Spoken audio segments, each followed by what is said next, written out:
Let me turn to Bolter, Vance Bolter, the shooter, the alleged Minnesota shooter.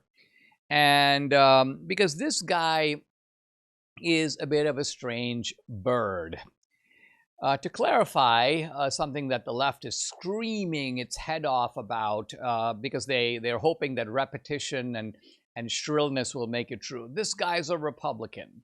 So I went into Grok 3, which is now my favorite AI platform or engine. I go, Grok 3, is the Minnesota shooter Republican? And the answer, no.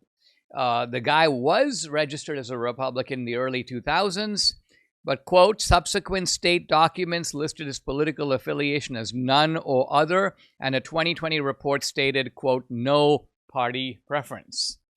Not only that, but this dude was appointed to the Workforce Development Board in 2019 by none other than Tim Walz. Now, the left goes, well, that can't be true because Tim Walz was evidently on this guy's hit list. There's a claim that this guy had a bunch of people on his hit list, including Tim Walz. As if to say that if Tim Walz is on the hit list, well, Tim Walz couldn't have been the guy who appointed him to a job. Well, first of all, I'm not positive that Tim Walz is on this guy's hit list. I haven't seen the hit list. I've seen reports of a hit list, but it's indisputable because I've seen the actual appointment that Tim Walz did in fact appoint him. In fact, the guy had been appointed by a previous Democratic administration to a position, and then Tim Walz reappointed him, the governor's Workforce Development Board, in 2019. So the real question is, why would a guy who has been appointed by Tim Walz put Tim Walz on a hit list? I mean, what does this say about the guy? Or maybe it says something about Tim Walz. Maybe he has that kind of an effect on people. I don't know.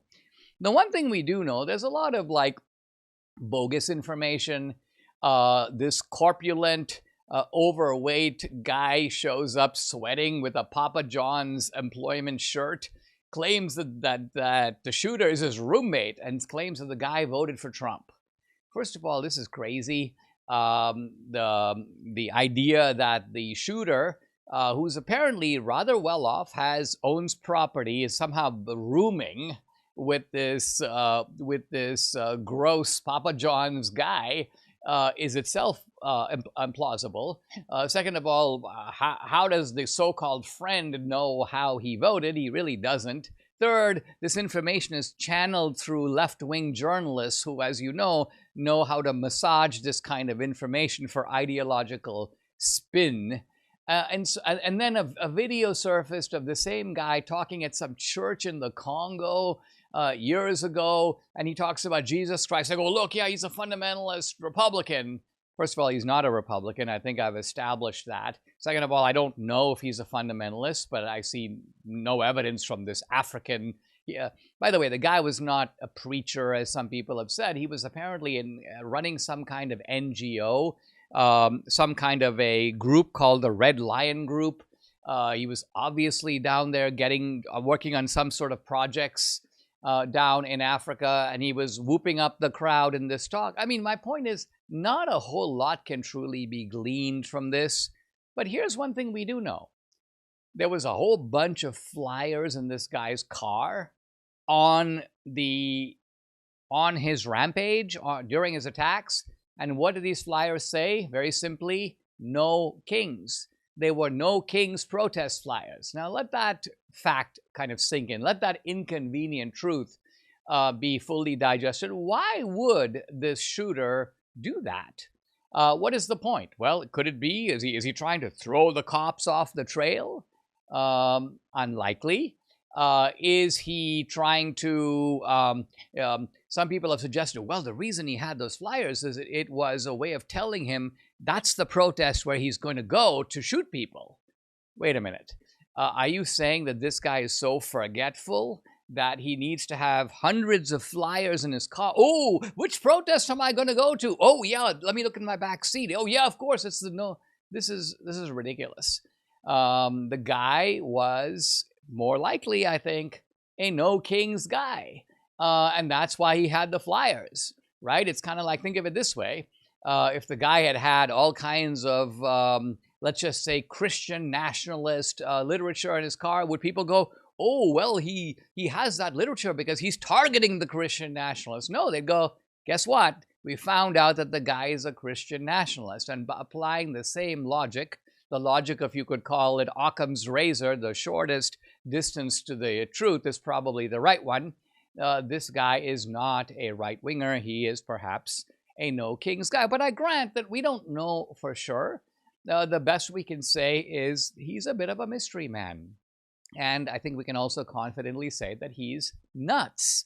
But we can also say that he has been quite clearly radicalized, because only someone who's radicalized would do something like this. And you might say, well, wait a minute, he did target Democrats. Yes, but he targeted Democrats who are breaking with the Democratic fold. In other words, he targeted Democrats who, for example, were resisting the Democratic majority's idea to pay health care for illegals. So these were nonconformist Democrats, if you will, and they were the ones who were targeted. So again, we can't make anything definitively out of it. What we can definitively say is that the efforts to somehow say that this is all the result of Trump or Trumpism or Trump rhetoric or the heartless campaign that MAGA is making against illegals, none of this is in any way true. We are days away from what has been dubbed the Rio Reset, what may be the greatest threat to the US dollar's global dominance in over 80 years. Now, on July 6th, BRICS nations, Russia, China, India, Iran, many more, are expected to unveil their plans to circumvent the US dollar, possibly cratering its value. Now, they've already been laying the groundwork as their central banks have been methodically divesting from the US dollar and US bonds in favor of gold. So how can you protect your savings, your IRA, your 401k from the potential fallout from this meeting? Well, the answer is to consider diversifying with gold from Birch Gold Group. Historically, gold can be a safe haven in times of high uncertainty, which is right now.